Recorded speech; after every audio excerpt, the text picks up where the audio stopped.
Okay, so hi again. I believe that should be most of us here right now. Thank you all for coming. Allow me to welcome you to the first introduction webinar to PDTR. For those who don't know me, my name is Stephen Osborne, and I'm a PDTR practitioner and a student as well. And today we have the great opportunity to hear one of the best teachers in the world, Stephen Osborne, tell us something about PDTR, give us an introduction, and hopefully that will raise some questions. All your questions that you have throughout the seminar, please write them into the chat box so Stephen can answer them when he gets to them. For everyone who has question in Czech language, you can write them in the chat box as well, or you can send it to my Instagram that I believe most of you have available. So I'll let Stephen take a word. Thank you very much, and let's hear it. So thank you for the kind introduction. My name is Steve. I've been a PDTR practitioner for the last 10 years and a teacher in the PDTR method for the last 6 years. We've taught in Lisbon, Poland, the UK, so we're quite well practiced in helping a lot of different students from lots of different cultures work with the PDTR method. My background is a chiropractor. I've been a chiropractor for 25 years at this point. And the reason why I came and started looking for an alternate method with PDTR was simply because my dissatisfaction with the common, tried, tested techniques that chiropractic, osteopathy, and manual therapy provided. So what is PDTR? PDTR really is a method of trying to identify the cause of a problem. So in short, if we have a patient with a supraspinatus tendonitis or problem in the shoulder, often the diagnosis will be made by the fact that the tendon itself is inflamed, caused by impingement of the arm into the roof of the socket.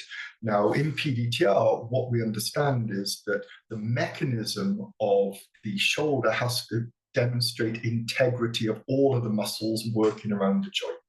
And if all of the muscles aren't working around the joint, it's going to cause a shoulder impingement. So then the question becomes, why does the shoulder not operate normally? And usually it's because of some form of threat.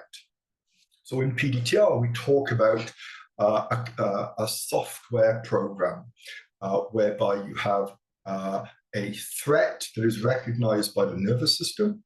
The nervous system then seeks to take action by changing the orchestration of the muscles that fire in around the joint. And so what I'm going to do today is I'm going to show you a couple of demonstrations of PDTR to kind of get us all looking at what the technique is all about. And then what we'll do is we'll open up the chats and I'll answer any questions that you might have. Stefan, does that sound okay for you? Yeah, that sounds perfect. Let's do it. Okay. I've got a colleague here with me, Jack. He's also a chiropractor. So I haven't actually asked Jack if he's got any problems today. So I'll do it like a consultation. Have you got any issues? Yeah, neck pain recently. Neck pain recently. Okay, so in the PDTR method, what we want to know is the neck working normally? And so the way that we'll determine that is whether all the muscles that have governance over the neck are actually firing and working correctly. So an example of that is I might come behind Jack here, and if he's having neck pain, I would want to bring the head all the way back. I don't know if you can still hear me and see me. Yep. And I'm going to try and push his head forwards to check the suboccipital muscles. And they're completely rock solid, so absolutely strong. If I then, I'll explain this, show Jack some parallel lines, same test, and exactly the same result. So what that tells me, if I get you to lie on your back, so what that tells me is normally what should happen is if we test the muscle here, hold up there for me. This is just a quadriceps test. Push up for me. And Jack is very strong. If I show him the parallel lines again,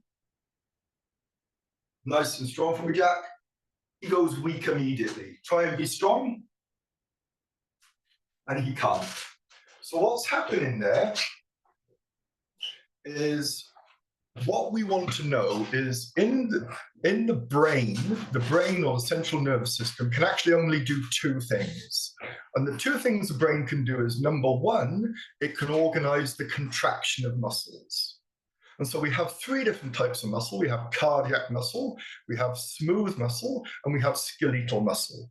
And what the brain can do is organize the contraction of those things in order that we have capacity to move within the universe. The other thing the brain can do is organize secretion of things from glands. And so what I want to know when I'm looking for musculoskeletal problems, I want to know, can the brain organize the reflexive contraction of a muscle? So is the myotactic reflex intact? And then the other thing I want to know is, does the brain have capacity for that reflex to relax or to allow the muscle to relax? And what we use is parallel lines. And the reason why we use that is that the brain likes a fixation task. If the brain has a fixation task, it makes sense to the nervous system, and it facilitates the ability to have a myotactic reflex. So what we think about is, if we've ever gone on a merry-go-round and got terribly dizzy because we've activated our semicircular canals, in order to normalize the sensitivity of our semicircular canals, we tend to stare into the distance using a fixation task. So when I get a patient to look at an X, that tends to facilitate the myotactic reflex. When they look at parallel lines, that tends to inhibit the myotactic reflex. Now that's something interesting to know, because what we want to know with all of the muscles in every vector that we're testing, that the brain has the capacity to switch on the muscle and to allow it to relax. And so when I test Jack, lying back for me, I can know if the knee is operating correctly, because we can check all vectors, push up for me, of the quadricep muscle, and he's completely strong. I can also get him to look at parallel lines, and he relaxes straight away. Try and be as strong as you can for me now, Jack, and I can overpower him easily. So that tells me that the knee is completely normal. If I get you to sit up for me. If I now test his neck, sit up for me, head back, completely strong, look at the parallel lines, and there's no relaxation. And so what that tells us is that for some reason, Jack's nervous system now has orchestrated that he wants to keep constant tension, probably through these suboccipital muscles and cervical extensors, in order to be in that protective state. And so in PDTR, what we're looking to do is identify the reason why the nervous system seeks to do that. And so what we tend to think about is that we have 16 different types of peripheral and sensory receptor, both nociceptors that transmit threat information and mechanoreceptors that transmit proprioceptive and sensory information. And all of that information peripherally goes to the spinal cord and then propagates up in order for the nervous system either to know that there's a threat, or for the nervous system to identify where the joints are in 3D space. Now with Jack, something has gone wrong with the nervous system such that he is in that perpetual state of fight or flight. So what we need to do is find out where that information is and what that information is, such that when he looks at parallel lines, his neck relaxes. So let's see if we can do that. So I give Jack parallel lines here. So, and head back. He's strong, Okay, completely strong. What I'm going to do is I'm just going to rub the tendons of the suboccipital muscles. Strong for me if you can, Jack. And he relaxes immediately. Try harder. Completely relaxed. So, lying back, I'll show you that another way quickly. Can everyone hear me okay? Feel free to jump in. Let's keep this informal. We've all had a hard day in clinic, so let me know if you've got any questions. So the other way that we can test and know if there's a problem is we can go back to the knee, which we know is operating normally. He's strong. And if I show him the parallel lines, he relaxes. So I know this myotactic reflex is normal. But if I stretch a tendon in the back of his neck, his suboccipital tendon, leg up for me, we can see whether it disrupts a normal myotactic reflex. And it doesn't. That one's completely fine. If I just stretch the one on this side, then strong for me, Jack. Yeah, he goes weak immediately. And so what that tells me is the tendon on the left is hypersensitive. Hypersensitive to the degree that it disrupts the myotactic reflex. So now I know, sit up for me. If I stretch the tendon on the left and hit a reflex, head back, the neck is strong. Look at the parallel lines, nice and strong for me, but now relaxes, strong for me, completely normally. So in some sense, that was a quick demonstration and by no means the full story, but what that's an attempt to show is that we've got so used to in physical therapy thinking that the structure is the author of the problem. And to some extent, it very much is part of that picture, but it's not the full story. And so what PDTR attempts to do is fill in the gap.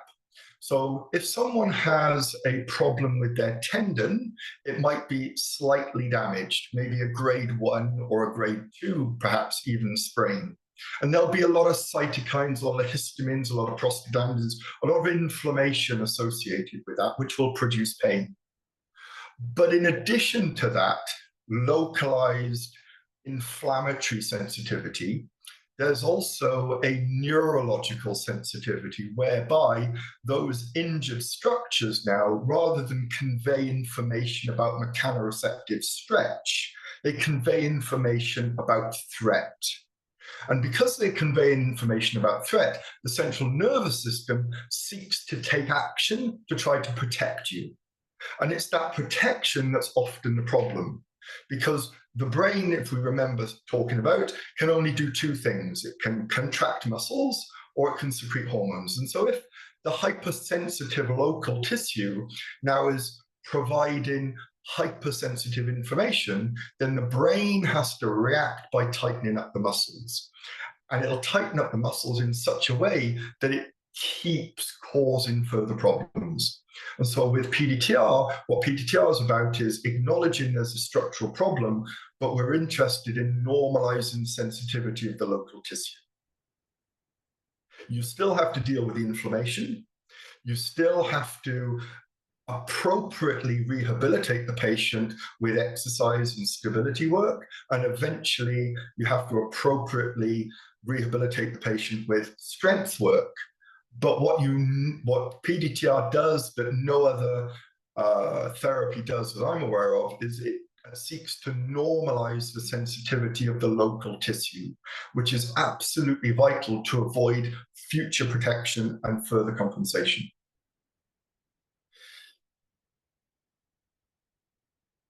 So we have a question: is there any possibility of using PDTR to treat migraines?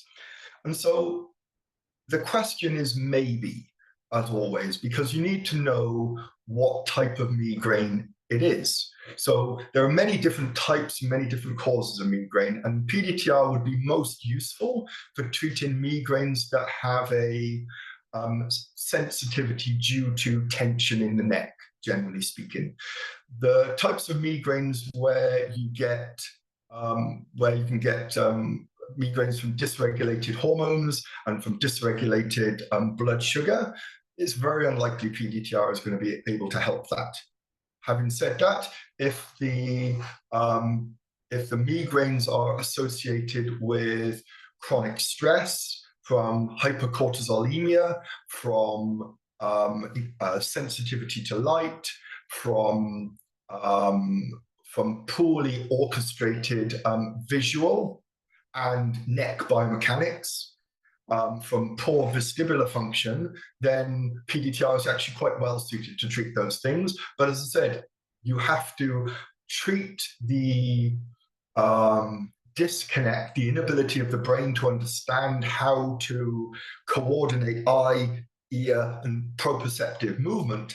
And then you need to rehabilitate them with proper vestibular ocular reflex or optokinetics or whatever you found that is most affected, and then you have to give them that exercise to rehabilitate it. But generally speaking, if the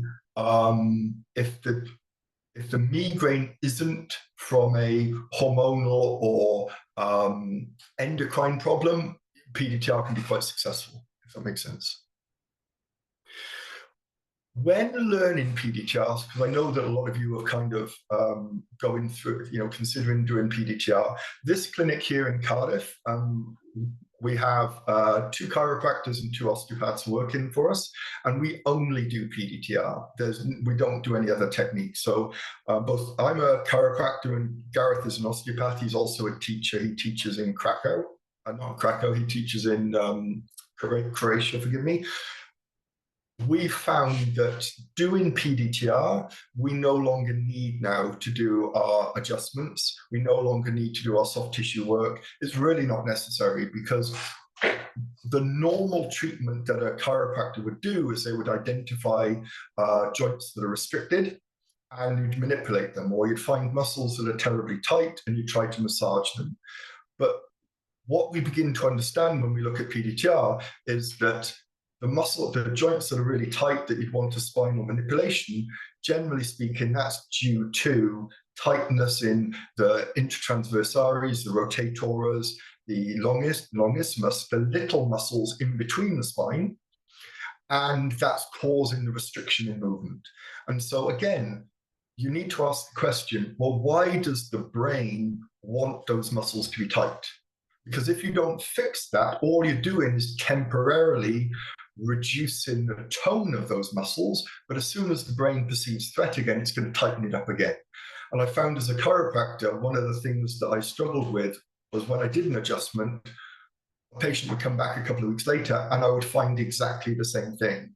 And what we'd normally have to try and do is just figure out how many adjustments that person would need just to keep their symptoms at bay.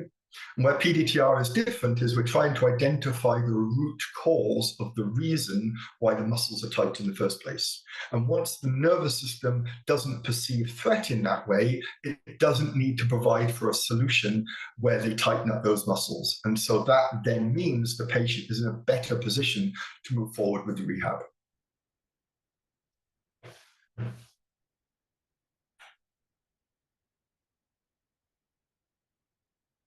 Yeah, exactly. So in our clinic here in Cardiff, we talk about, when we diagnose any patient that comes to the clinic, we talk about a 5-step process, generally speaking. And it's really important to get that full picture in order to appropriately help a patient.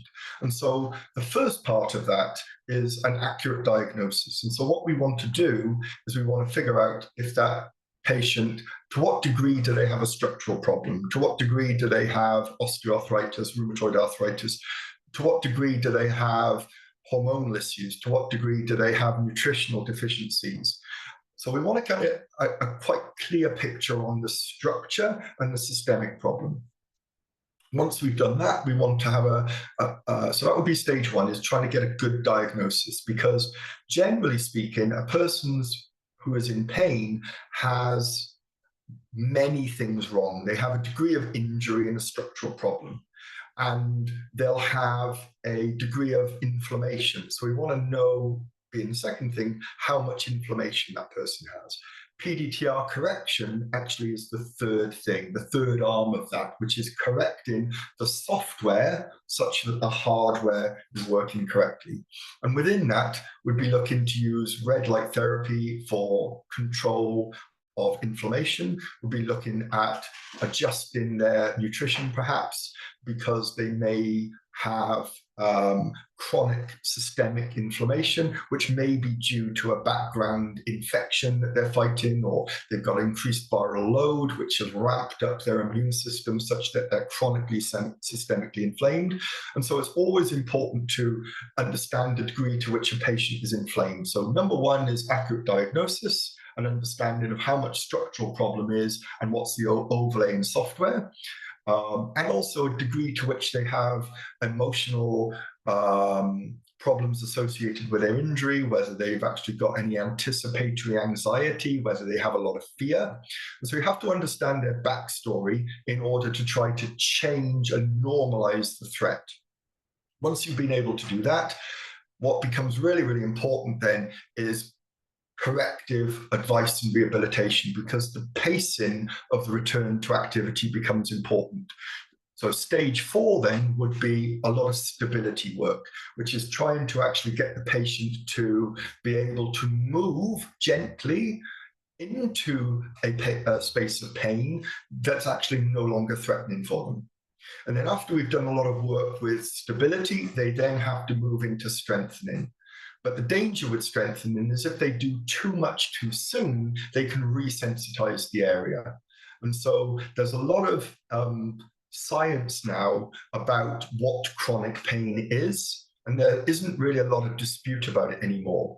The nature of chronic pain is orchestrated around sensitivity of local tissue caused by inflammation, sensitivity of local tissue caused by neurological sensitivity such that PDTR can correct, and then a degree of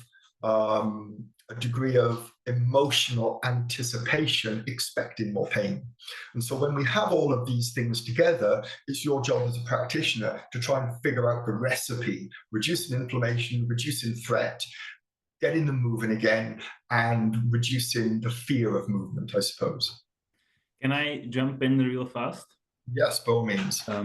Okay, so just to sum it up a little bit, Steve just told you about the whole process they do in their clinic, but also we are here mainly for PDTR. So this is, for me, this is the most important thing, and the thing that is the main reason why I wanted Steve to teach in Prague, is because they are able to look at the bigger picture and not be just fanatical about PDTR and about the correction, just to have a clear vision and clear idea of when and how is PDTR able to help with your patient's problems, which is to me super important to be able. And we at Reset, at my clinic, we are for you, for us, Steve is a big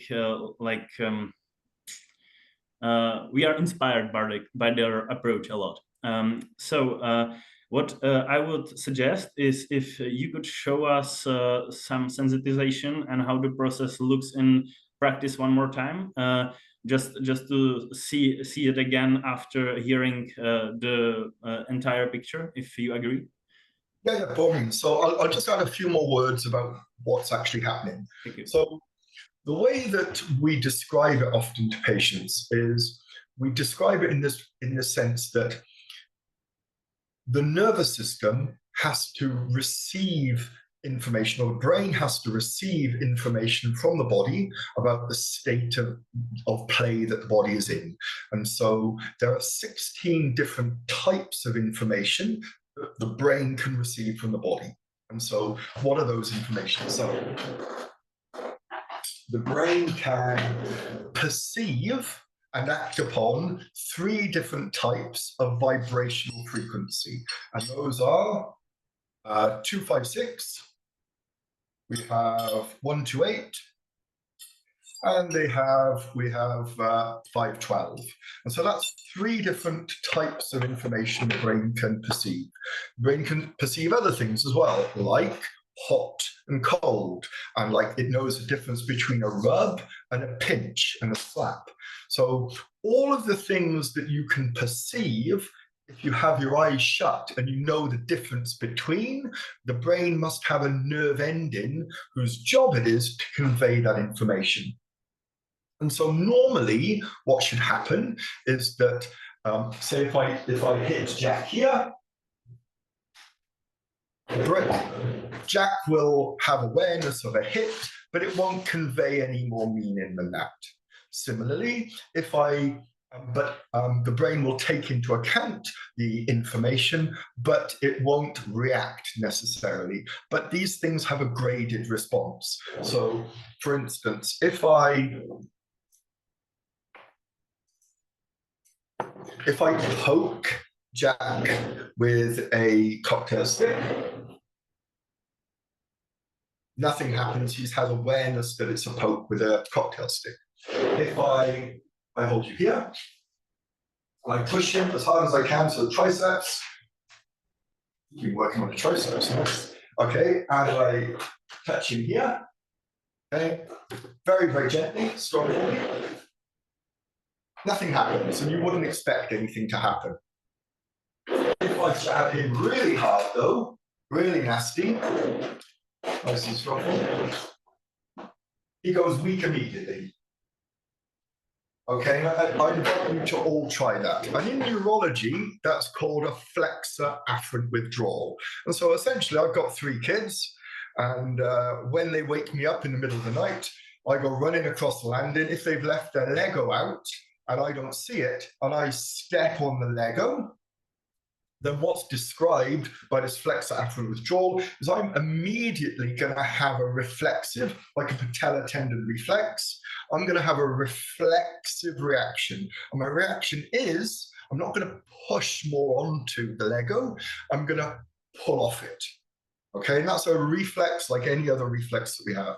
And so me pulling off it, in order for me to do that, what that means is my muscles that pull me away from the threat have to become active, and the one that pushes me into the threat has to essentially relax, if that makes sense. So if I have a threat here, I'm not going to push on, so I get a relatively reflexive relaxation of my extensor muscle. And that's just called a flexor afferent withdrawal. Now, if I test Jack again, strong for me, he's completely strong. And so what that tells us is that flexor afferent withdrawal is a normal reflexive response that happens immediately, and as soon as the threat is over, it's gone. Okay, because it would be ridiculous to retain weakness in the tricep. The problem is, if the stimulus is enough, like if I really jabbed him here, what happens is that receptor that deals with feeling sharp becomes sensitized. And because it can become sensitized, it continually sends information about threat to the spinal cord, and then it propagates up into the brain. Now, why that's a problem is the nervous system will perceive a threat there, even though the threat has now passed. So the alarm is still ringing, but the fire's gone out. Now, the issue with that is that forevermore, relatively speaking, the tricep reflex will be relatively weakened. And so you might then find, maybe, I don't know, 9 months later, a patient comes to you with elbow pain, and you're testing the tricep and you're thinking it's weak. Now, you might be confused and think that it's a myotomal distribution nerve impingement at C7 in the neck, because that facilitates triceps. But if you put pressure on that area and test the tricep again, it becomes strong. And so what that tells us is all that's happened is the nervous system has perpetually received sensitivity here, and as a consequence has continually made the tricep weak, causing instability in the elbow, causing pain.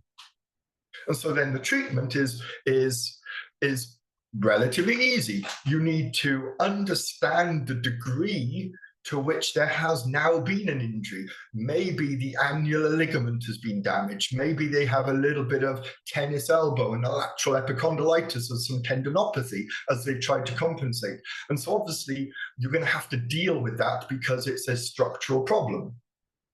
But underneath the structural problem, the author of the problem, which is a hypersensitive, we call it a neospinal thalamic dysfunction, but a hypersensitive, sharp stimulus continues to make the elbow weak. So what would be the treatment? Well, the treatment would be to normalize the inflammatory response here, to desensitize the threat here to facilitate the arm working correctly, and then given the appropriate rehabilitation exercises in order that they then can move without threat and then strengthen up the elbow at the end. All right. And it turns out that we have 16 different types of these receptors populating every single structure in the body, all of which can send sensitizing, threatening information up to the spinal column, causing compensation. And so if we look at Jack and do a quick demo with him, I'm going to look at, there was a request to look at lower back. So we'll look at lower back. All right, line back. And so when I tend to treat a look at the lower back, I want to look at all of the structures. I don't want to just look at the back. So the first thing I might do is turn over onto your tummy for me as a chiropractor. I might have a little feel into the lumbar spine. So I might press into the lumbar spine, and like anyone, I'm pressing laterally on the SPs, looking for any areas of lack of movement. And I would say probably there is that sore for you in there? Yeah. Okay, so it's sore in there. That doesn't really tell me much. It just tells me that that area is a little inflamed. Okay, we don't really have much more information. It's a little inflamed in there. I don't feel any spondylolisthesis. I don't feel any step defect. I'll have a little feel the other way. And so as a chiropractor, I might years ago have been inclined, because the patient has said that's painful and it's not moving very much, I might be inclined to think that I need to adjust it. And because an adjustment is a novel stimulus, and it has meaning, he may report less pain. Because remember, in the spinal cord, we have something called a wide dynamic range receptor, which purpose is, if I put more movement into it, it'll inhibit the propagation of pain. So we will feel better, but will it change? So I've had a little feeling. I'm not really that convinced he has a particular problem. Turn over onto your back. And then you might do your normal myotomal tests and reflex tests and check the dermatomes to make sure that there's no nerve impingement. You might do your SLR leg raises and your Valsalva, and none of that shows up. He just seems to have a problem in his ligaments, perhaps his facet joints, with a little bit of tenderness. But he says he's a young guy. He says he's had that for 4 or 5 years at this point, perhaps. And so the question is, why does he keep re-injuring it? And so then we test. So I'm going to bend both legs here, and I'm going to do a simple test whereby I'm going to ask him to be strong as I test his rectus femoris. And he's completely weak, but I'm going to ask him to put in a bit of effort. So try your hardest, and I can overpower him really easily. Okay, so that tells me his core is not working in that way. But now what I'm going to do is I'm going to get him to arch his back. Big arch. Okay, hold that there for me. Both legs up, same test. And he's completely strong. So what does that tell us? Well, it tells us really only one thing. Relax your back again. Both legs up. Be strong. Try. Try harder. Try harder. Try harder. Come on. Okay, completely weak. There's nothing there. Go ahead and arch your back. What looks up?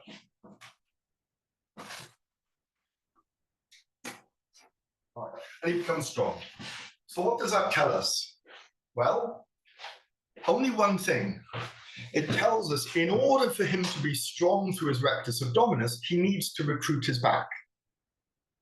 And so when we look at it through that lens, we understand that he has created a neurological habit of requiring back lordosis in order to be strong. And so when we look at it through that lens, it becomes obvious that the back is not the bad guy. The back is the good guy working hard in order to facilitate everything else. And so, of course, we can adjust him and manipulate him and do soft tissue work literally forever. And he will habitually go back to arching his back because his brain thinks that that's the best method to protect himself. So how do we correct it? Really simple.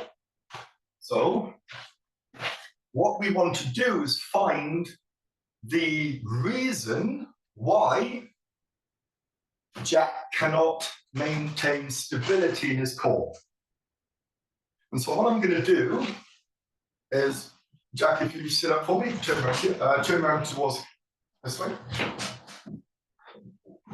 So what I'm going to do is I'm going to press in through the spinous processes laterally. I'm going to push down, down, down, down, down, down, and hit a reflex. Lying down. Does that help him? No, no help at all. Didn't do anything for him. Okay, sit up on here, over here. Same thing on this side.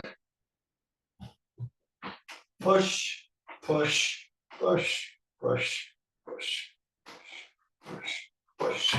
Hit a reflex, blink reflex, patellar tendon reflex, anything like that. Both legs up for me. Completely strong, with no requirement to use his back. What that tells me is that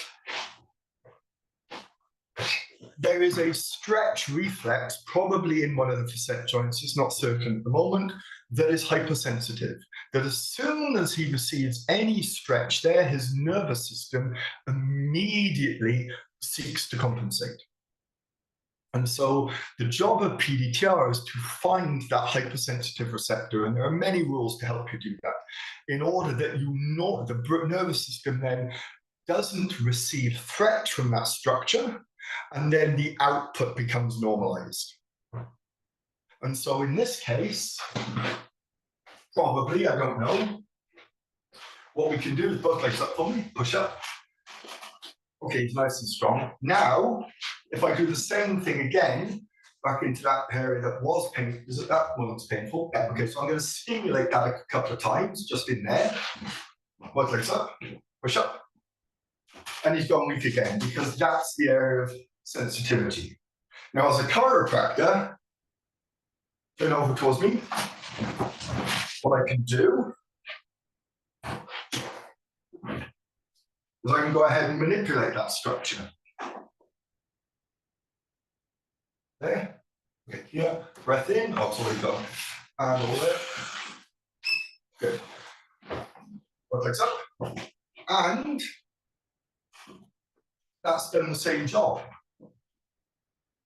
Or has it? Stand up for me. Jump up and down. Really jump up and down. Lie your back again. Both legs up. And back into it. Because it's done, and you'll learn a lot about this, is temporarily told the nervous system, don't worry about it. But it hasn't fixed the problem. To fix it, I'll do it quickly. We need to identify a couple more things. And there's lots of rules for that. But if we identify the problem correctly, Okay, now jump up and down. Big ones. And again. And line back.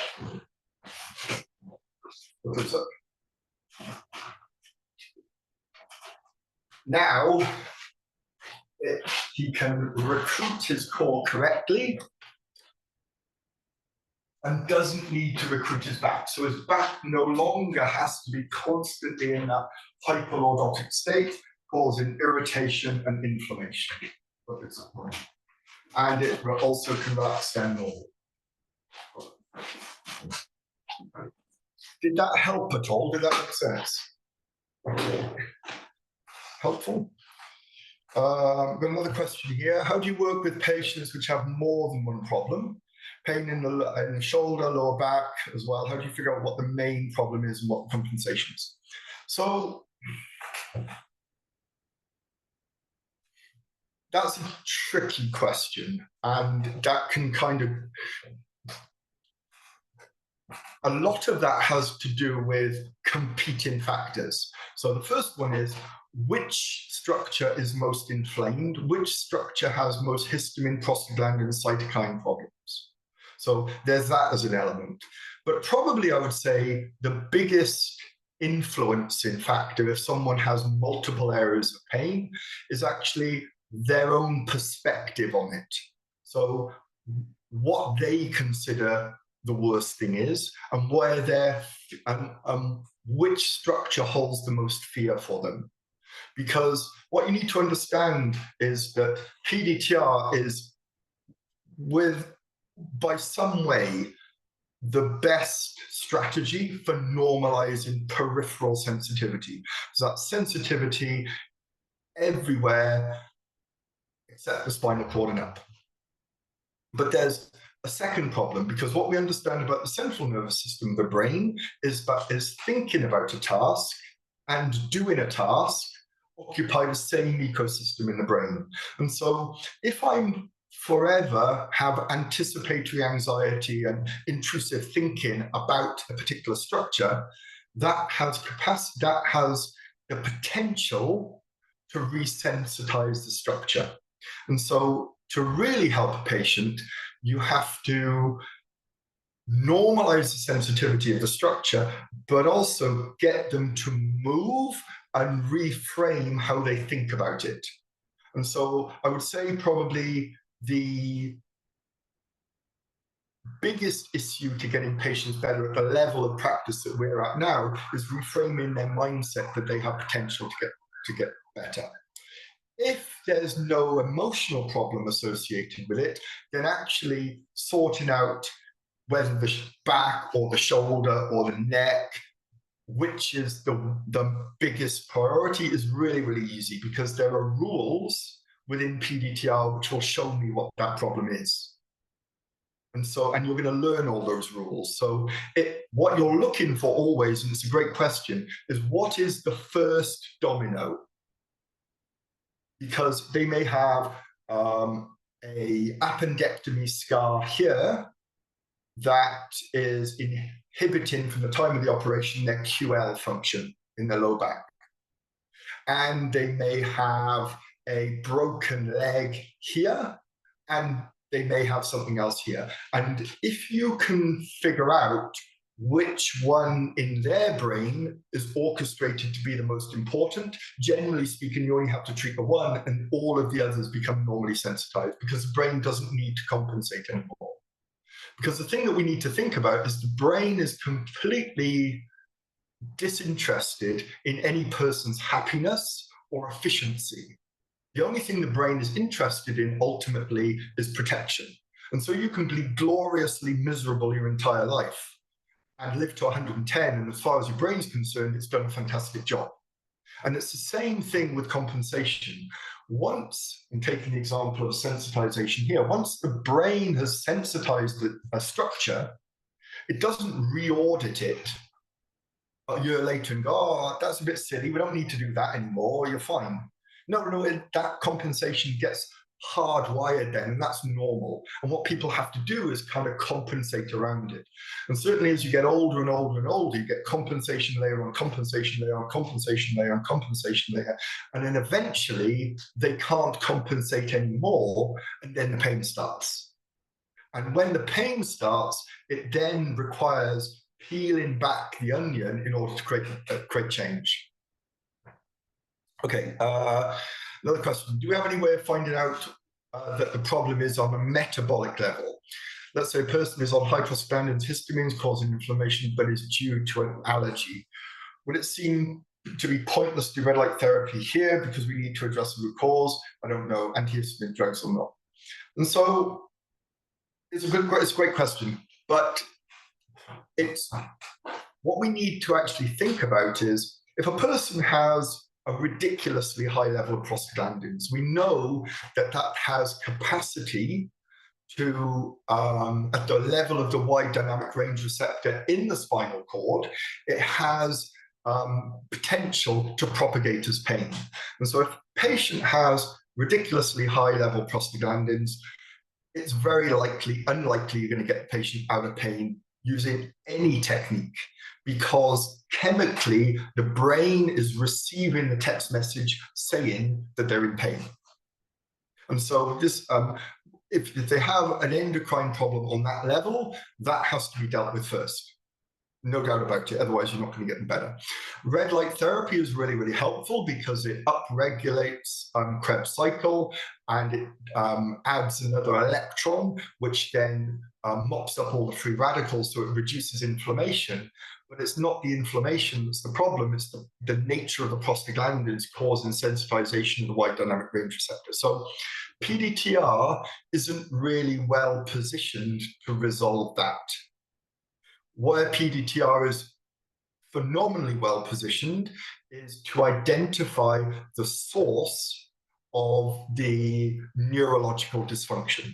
If someone has a metabolic problem of that nature, generally speaking, it's usually down to some form of background, maybe high viral load, maybe heavy metal infection, maybe some type of viral infection that's ramped up the immune system such that they're chronically inflamed. So the vector of influence, because remember, in our clinic, we have a 5-step process: deal with the diagnosis, deal with the inflammation, normalize the sensitivity, get the patient moving away from threat, and then strengthen them up.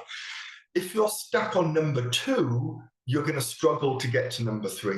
But number 2 often is because they're dealing with a chronic infection of some sort.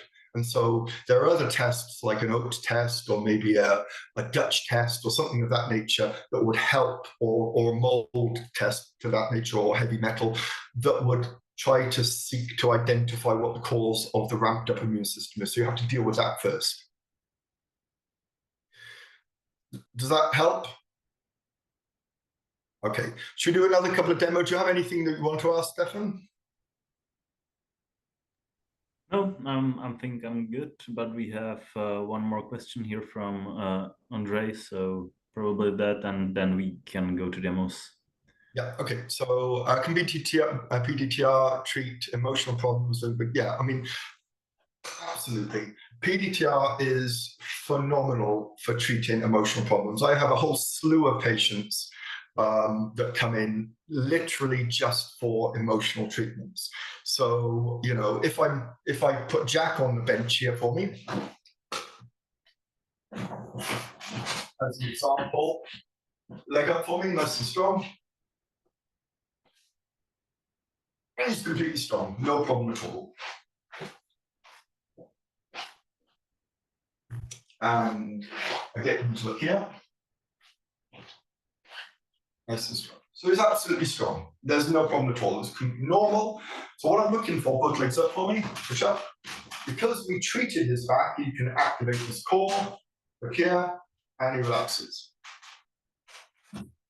So if Jack came in with some form of emotional issue, let's say Grief is a family member had just passed away, something of this nature. We could treat that as a standalone thing using PDTR, but often particularly helpful is any emotional problem associated with, and this is the key thing, associated with the problem that you want to treat. So an example of that is maybe someone has a chronic problem with their ankle, let's say, and every time they try and run, it doesn't feel right because they're reminded of when they broke it. And so it's simply impossible to get a patient better if well, think of it like this. There's an anticipation to a problem. So if the last 50 times Jack went for a run, it hurt every single time. Even before he goes for a run, his nervous system has learned from that, and that has an expectation that he's going to injure himself. So the brain has already decided to give him pain even before he goes for a run. And so, because what you need to think about is that the peripheral nervous system lives in the now. It doesn't care about the future, doesn't care about the past, it wants to give information about right now.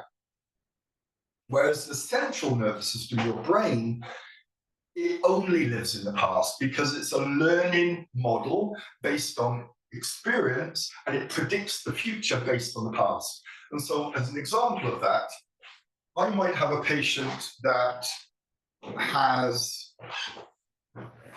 chronic Achilles tendinopathy and has tried every single method of treatment available. Red light therapy, shockwave therapy, stretching, plyometrics, PDTR even on occasion, and it never really resolves the problem. And the reason for that is that you can normalize the sensitivity of the ankle, but the brain has now learned that to expect trauma when going for a run, because the last 50 or 100 times they went for a run, they had pain. And so in order to help the patient, what you need to do is get them over the hump of running. And the way you have to do that is by understanding that what the patient wants doesn't exist. So what the patient wants, if they're a runner, is to go for a 5-minute jog and have a good experience from that 5-minute jog, no pain. And then maybe next time they'll go for a 10-minute jog. And then by pacing and sequentially, they want to walk themselves out of the problem. But you need to understand that doesn't exist in the brain, because as far as the brain's concerned, it doesn't matter whether you're going for a 2-minute run or a 5-minute run. The last 50 times they went for a run, it was painful. So before you even get the chance to test to see if the ankle or the Achilles is working correctly, the brain's already decided to tighten up the muscles to give you pain. And so what you need to do is threaten the nervous system in a emotional way to see what happens, and then you need to try and treat the emotion. So I'll show you what we mean. So I don't know, I haven't asked you, but Jack, have you had any proper injuries? Yeah, I fell out of a tree and landed on a bike, and my back's been hurting ever since. When did you do this? When I was about 10 years old. Tell me a little bit more. Well, I was just leaning out of a tree branch, rocking back and forth, and just fell on 2 motorbikes. bikes. Okay. Did it hurt much? Yeah. Okay. Yeah. Did your mother and father come to your rescue straight away, or did they leave you in pain? I was there for a good few minutes. Okay. How did you feel about being left there? Devastated. Okay. Fine. And did you feel as though you had the correct emotional support from your family? Not all the time, no. No. Okay. And since, as you've reflected on it as a man, do you feel as though you've had the correct emotional support? It's hard to say. Yeah. All right. Okay. So we just asked him to recall the event, nothing more. Both legs up for me. He's gone weak again immediately.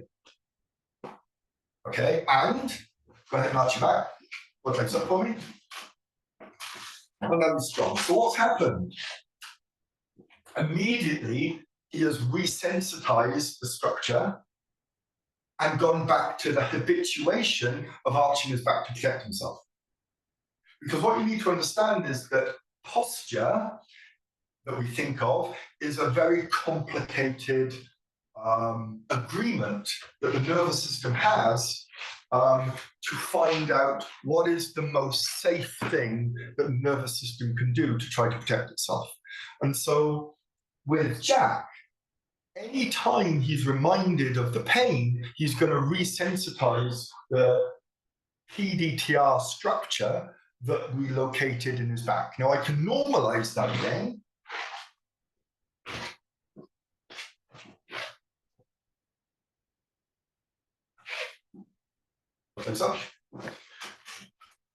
Which is great. And he could probably do a bunch of stuff, but I've asked him to think about falling on a bike. Like so.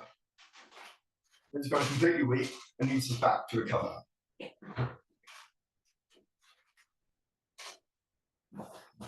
Big arch.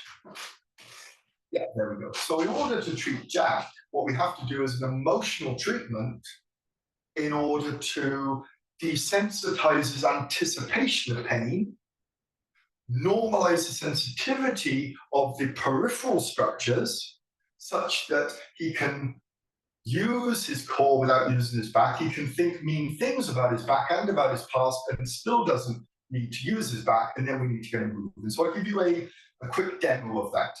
So if I get you one leg up for me, push up for me. So the leg is strong,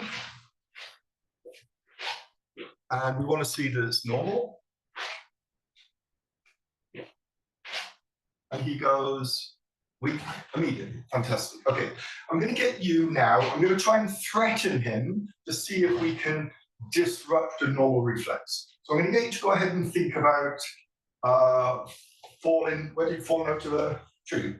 Onto a bike. Okay, leg up for me. Push up.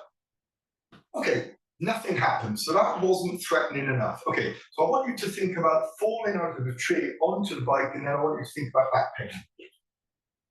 Leg up for me. Push up. Strong for me. Not really. Still not perhaps a threat enough. Now what I want you to think about is the parents didn't help you soon enough. Leg up for me. Strong if you can. Now he's weak immediately. Okay, completely weak. Try really hard. Yeah, now, good. Okay, so now what we need to do is find out what information the nervous system needs in order, in the presence of that thought, he can maintain his strength. Leg up for me. Be strong. Okay, so what I'm going to get him to do is keep his head still and look in that direction for me. Leg up. I'm looking for something that will help. That doesn't help. Look over here. Hold it there. Push up for me if you can. And he's looking in that direction. He's completely strong. Look over here. Look up for me. No strength at all. Look over here again. Completely strong. Look over here. Weak. Look up there. Weak. Look up there. Weak. Look down here. Completely strong. Okay, so when he's thinking about his parents not attending to him when he needed help, if he looks in this area, he can maintain his strength. Okay, well, that's interesting. What else? Look up to the ceiling for me. Leg up. Weak again. I'm going to rub his tummy. Leg up for me. Weak. I'm going to scratch his tummy.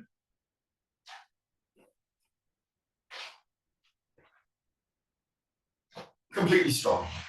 Okay, so now what we can do is we can apply external stimulus and him whilst he's thinking about his mum not attending to him in pain. And I'm going to get Jack to do that. So I'm going to get you to rub here, Jack. I'm going to get you to look down there. I want you to think about your mum and father not attending to you and the pain that you've had in your back ever since. Let me do that for a few moments. So what's happening there is we're using physical stimulus at the same time as him thinking about the problem in order to normalize the sensitivity of that thought process. Because there's nothing intrinsically wrong with the thought other than the thought is triggering a change in the orchestration of the muscles around in his back. And so whenever he thinks about his back, he drags up a threat, and the threat keeps being re-triggered by the thought. And so we keep getting this into this circle. And so what we need to do is we need to cut the circle just enough that we can start moving, so the brain can learn that there is no threat any longer.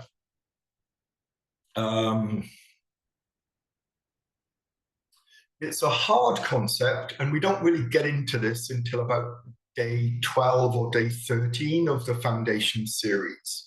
But we talk a lot about the neurological substrate of what's going on. What I'm going to show you, that should be long enough gently for Jack. Okay, now, let's see. So both legs up for me. So he is still completely weak. That might be due to the sensitivity of his lower back. So I'm going to normalize that from what we learned earlier. Both legs up. He's strong. So the question now is, can he re-trigger the problem by the thought processes? So firstly, I want you to think about the pain in your back. Okay, so now I want you to think about falling out of the tree and hitting the bike and then having back pain. Okay, so no problem. Now what I want you to think about is the inattentiveness, let's say, of mum and dad, and you've had pain off and on ever since. And maybe that's what informed you to want to become a chiropractor, because you have back pain. And now the back remains strong. If I try and sensitize the structure, by pushing into it, really, okay, so you stay strong. Jump up and down and try to manifest. Think about pain in your back. Think about how much it hurts. Think about it's hurt since you were 10. Think about your mum and dad weren't there for you. And lie back for me.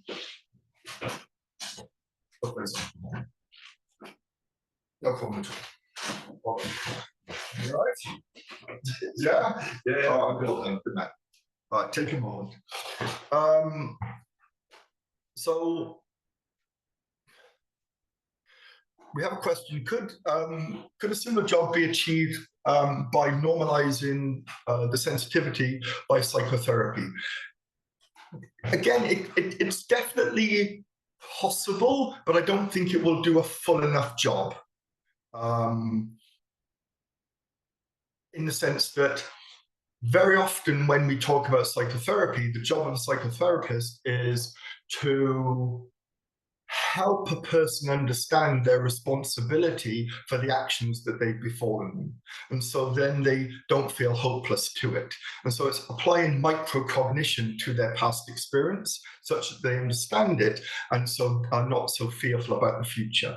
The problem is, as you saw there, we can do that.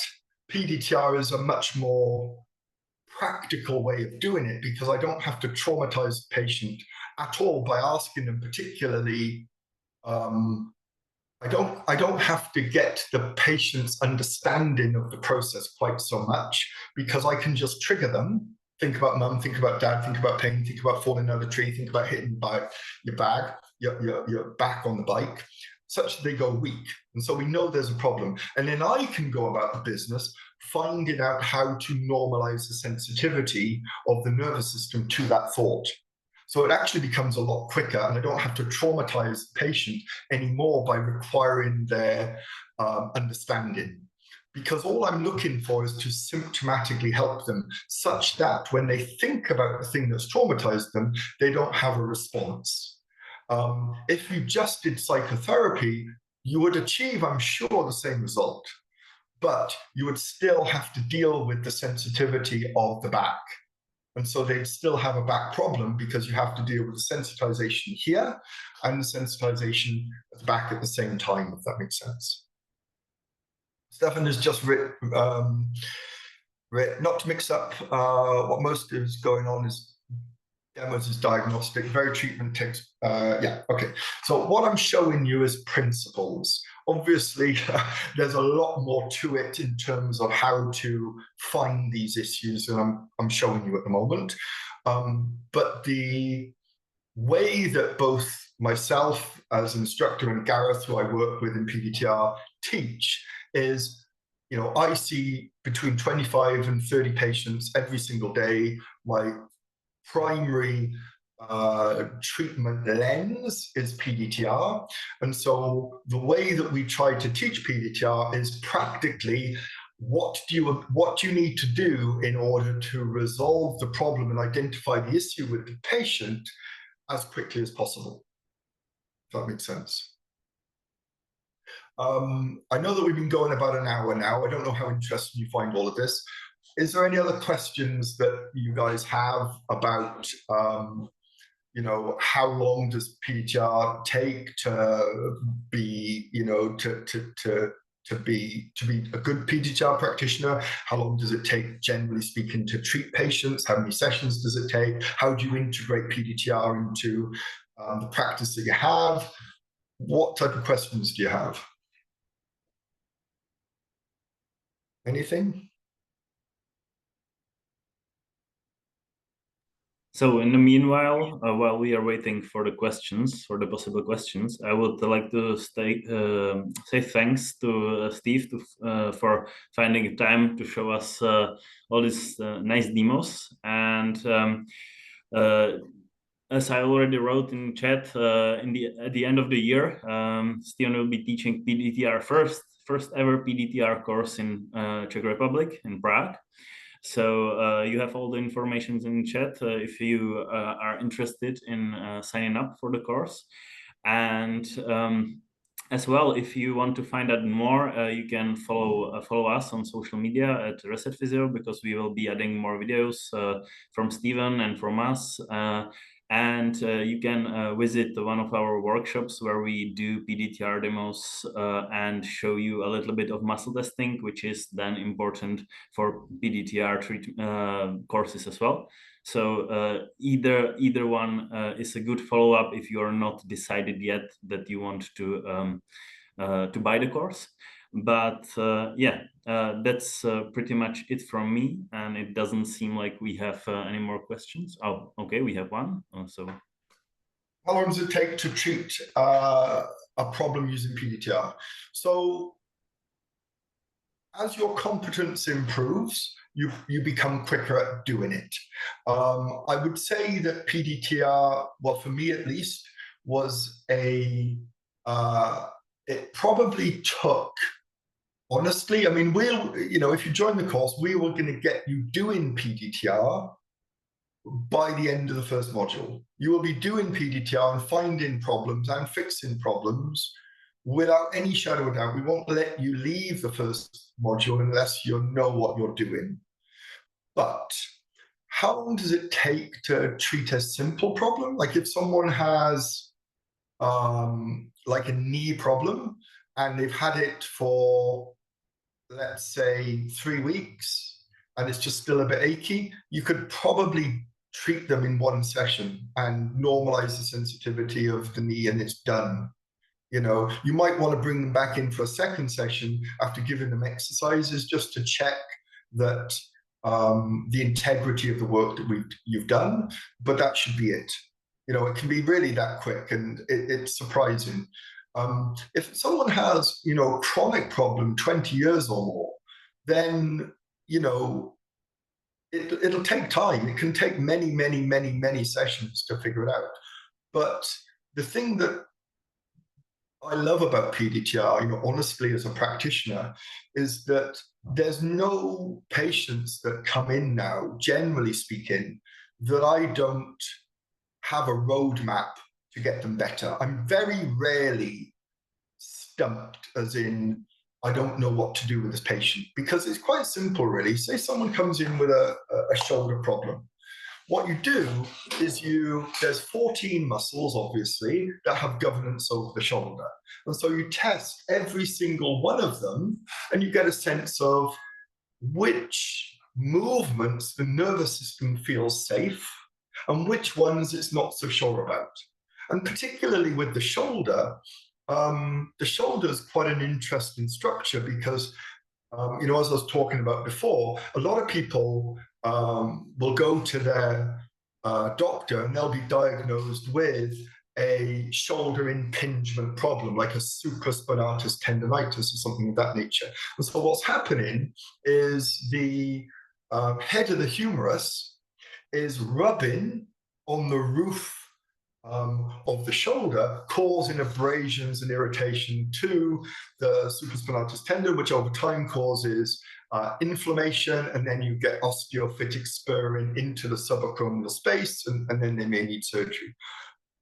But biomechanically, what we understand as a supraspinatus tendonitis is simply that the head of the humerus, because of its angulation and the greater tuberosity, has to depress first, create space to go above 90 degrees. And that's a mechanism principally of long-headed biceps and lat dorsi.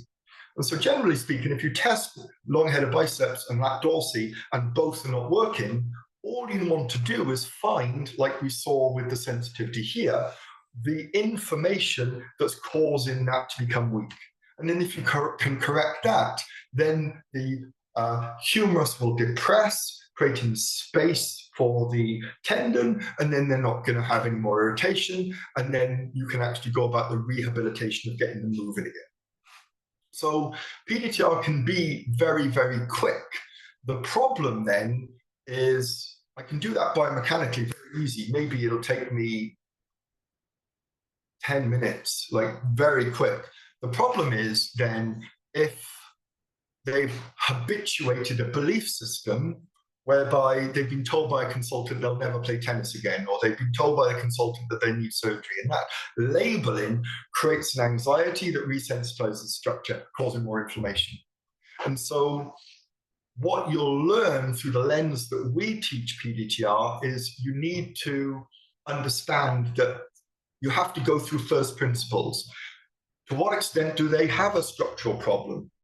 To what extent have they got subacromial bursitis, subacromial osteophytic impingement? To what extent have they got labral impingement or labral tears? To what extent do they have inflammation? Once you understand that, normalize the sensitivity here and get them moving again.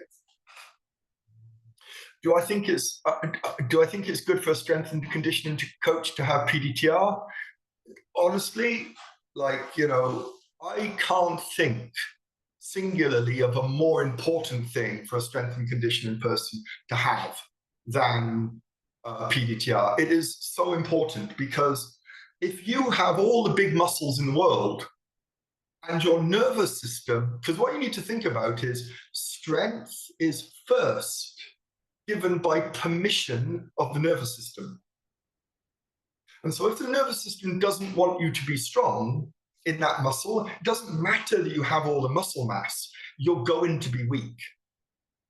And so, as an example again, if I get Jack to lie back, and I test his quad, strong for me? He's strong. Completely strong. But if the quad gets inhibited, I'm just pushing the fibers of the muscle together, he's strong. He's completely weak now. Let's try again. And so even though he has the muscle mass to be strong, because the nervous system doesn't want him to be strong, he can't employ it. It's like having a fancy car and leaving it in the garage. Because what you need to think about is when we weight train, the first 2 or 3 weeks of strength training is not about protein synthesis. It's about becoming more efficient at recruiting the muscle you've got. And so you have to satisfy that first. And if you don't satisfy the nervous system understanding how to get that mind-muscle connection, you're not going to get optimal results. And similarly, when patient reports that they've got chronically tight hamstrings or poor flexibility, you have to think, what are you doing by getting them to stretch? The stretch, and if I have a really, really tight bicep here, or a really, really tight pec, what I could do is I could engage in stretching. But you have to think, is that tightness due to literally less length in the muscle, which is unlikely, or is it due to the brain wanting to maintain partial contraction of that muscle to protect me? And if it's due to the brain wanting partial tension in the muscle, then stretching it will help, but albeit temporarily, because you're going to override the muscle, but almost immediately it's going to tighten up even more. And by continually stretching, you put the tendons under threat. So in all circumstances, you have to get permission from the nervous system to relax, permission of the nervous system to have that mind-muscle connection. And only with that can you then apply strength. And that's why in the lens that we look at things in our clinic, we put strength training as the last thing. You have to have stability training first, which is number 4. And then the last thing is strength work. And then you can be more about protein synthesis and mind-muscle connection and all of those things. But the most important thing is, does the brain want you to have access to that muscle? And will it allow you to have that mind-muscle connection in the right way, if that makes sense? Cool. Any other questions?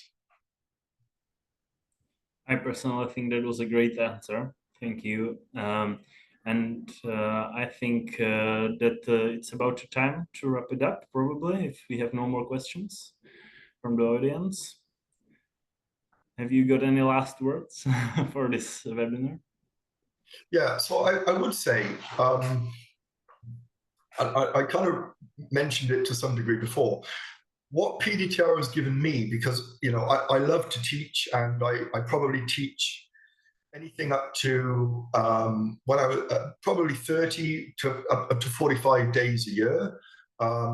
Teaching for me is a passion, but it's very much secondary to my work as a clinician, treating patients every day of the week. So both Gareth and I, who are teachers in PDTR, basically our main job is treating patients. And so the lens that we look at PDTR is actually, how do we better train our staff and teach students to practically apply the rules of PDTR. So that's always how we look at teaching. But on a personal level, as I said, what PDTR has given me is that we always have a strategy with the patient. And that's the most important thing, because as a chiropractor, you'd come in, you'd feel the back, you'd feel it as a bit stiff, you'd manipulate the back. If you were ethical, you would then give them some stretching and some exercises, and you would hope somewhere along the line they'd come in and go, do you know what, I'm feeling better. And there wasn't certainty to what you were doing, because you were just manipulating that which was stiff, rubbing that which was stiff, and hoping that enough iterations of that would yield a result, together with some appropriate rehab, maybe Stuart McGill Big 3, whatever you chose to do with the patient. But with PDTR, you flip that on its head, because you are in charge. You're in charge because you're looking to see change in the nervous system. So the question then becomes, how do I know I'm going to get that patient better? Rather than how do I hope I get that patient better? And you know you're going to make that patient better, because if you get the patient on a bench and you find 5 things that are clearly not working, they're just not working. And you know that because those 5 things aren't working, they have to compensate in this specific way. And that specific thing has now become painful because it's overcompensating. And so what most people do is, if this is the painful thing, they want to calm it down.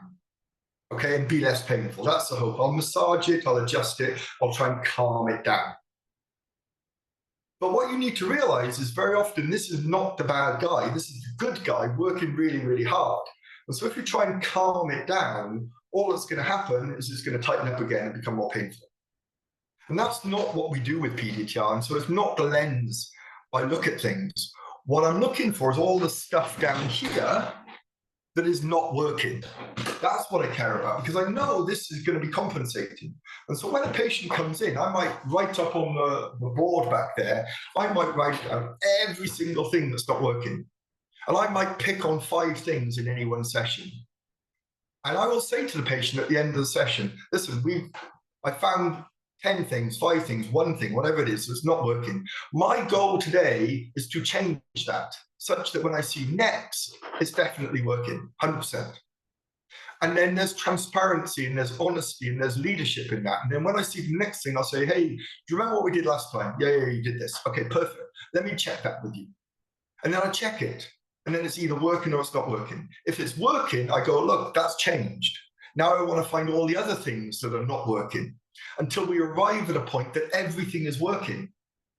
Because everything's working, this no longer needs to compensate, and so we'll calm down. And then when it's calmed down, then we need to apply appropriate rehabilitation to strengthen everything up again. And so let's say a patient comes in and I try to correct the 5 things, and 4 of those things stay corrected, but 1 doesn't. And it's to do with this problem here or wherever it might be. And I try again and I try 1 more time and it's still not working. Then I know that there's something going on in that specific area that is like a glass ceiling that I keep rebounding off, and the nervous system simply will not accept change. And so if that is the case, then I might have confidence to say to the patient, listen, we need to get a scan, we need to get an MRI, we need to get a CT into this area because this structure is not accepting change. And because the nervous system is not accepting change, I cannot change that. And so it helps me have certainty that drives me to the author of the problem. And if we get all 5 working, then that means that everything has calmed down, they're out of fight or flight, they're sleeping better, they're potentially in less pain. Because what I say to patients is I simply do not care about their pain. I don't, because it's a product of inflammation.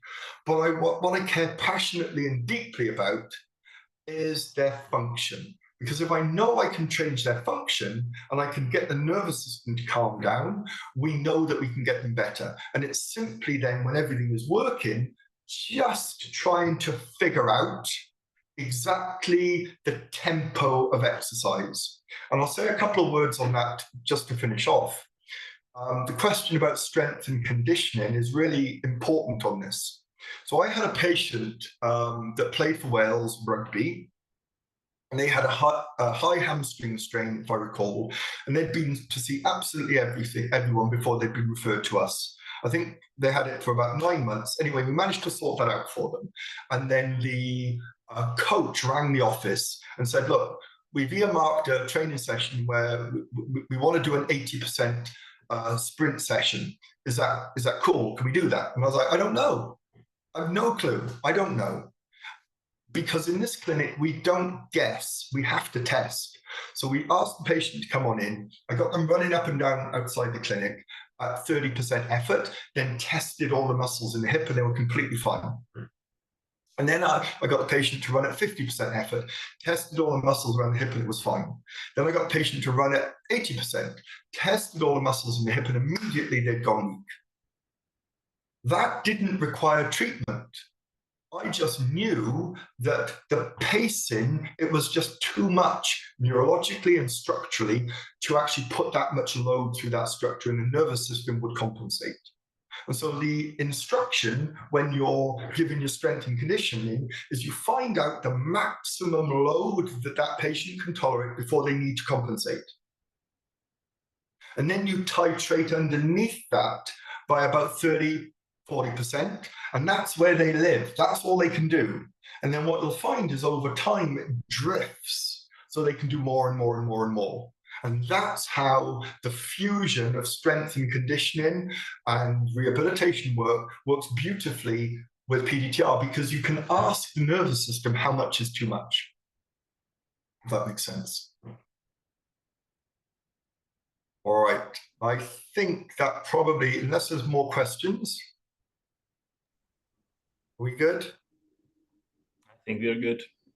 All right. Well, listen, let me wrap this up by saying, I would love to organize to come and teach you guys in Prague.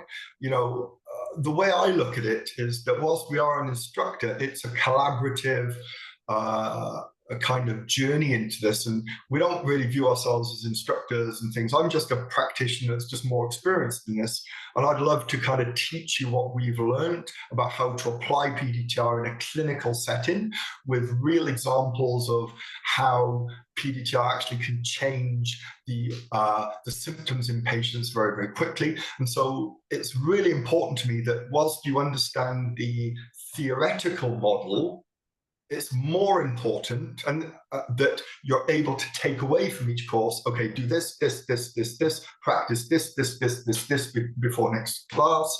And in that way, you can learn to apply it really quickly. And honestly, you can shortcut the years of mistakes I made by actually being one of the very first people in Europe to learn PDTR. I didn't really have a community of people that I could go to and say, well, listen, I'm encountering these types of problems. What does that mean? And so what's really exciting now is that we have, more teachers that only do PDTR, but also have a background now, because we've learned better, but we have a background in other therapies. For me, it's chiropractic. And so we're able to fuse the two and actually can basically help you navigate how to put PDTR into a practice, because it's difficult. Because whether you're a physiotherapist or strength conditioning person or a massage person or osteopath, patients have an expectation based on your title about what they want to receive. And that's important, because that's called placebo. And if they have placebo and they have faith in you, then they're going to feel better. And so we'll be able to help kind of show you how to blend the two so it's more of a fusion and it doesn't feel too jarring for the patient, because that's the journey that we went through. Okay, perfect. Thank you very much. Thank you all guys for coming. And watch our Instagram. We'll add more videos. Also, the recording from this meeting will be available. Oh my God, Jose. Oh, Jose, welcome, the founder of PDTR. And Caleb, wow. Lovely to see you guys. Okay, Thank you guys. Have a good night. Bye. Perfect. All right, take care. Cheers. Bye-bye. Bye-bye. Man, let's just shut that down.